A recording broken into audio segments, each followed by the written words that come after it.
Hello बच्चों, question states that the average value of output direct current in a half wave rectifier is.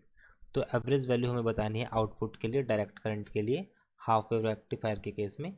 First की concept for this question, की concept में हम समझते हैं half wave rectifier. Half wave rectifier क्या होगा?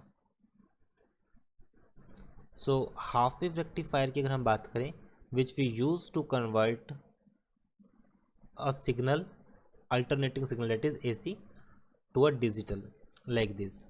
It will be like this, so we get output like this. तो इस केस में हम क्या करते हैं, मेनली एक डायोड को यूज़ करेंगे and we will use a load resistance here. First case में this is the load resistance. First case में जैसे ही हमारे पास पॉजिटिव साइकिल आएगी तो जो डायोड होगा हमारे पास वो फॉरवर्ड बायस होगा। अगर फॉरवर्ड बायस होगा so it will act as a short circuit, so we will get output like this.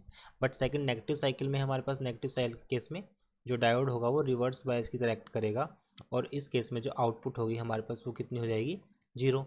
Same cycle repeat होगी, it will be like this.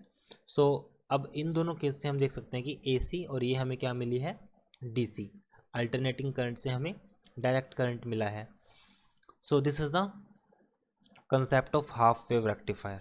So half wave rectifier में अगर मैं एक simple से full इस तरह के वेव की बात करूं तो इस वेव के लिए मीन्स हाफ एनालॉग सिग्नल के लिए जो एवरेज वैल्यू होती है, average value of a current over a cycle, ये कंप्लीट एक साइकिल है। अब हम सॉल्यूशन पर आते हैं क्वेश्चन के। Solution for this question, so average value of output direct current, output direct current in a half wave rectifier, in a half wave rectifier,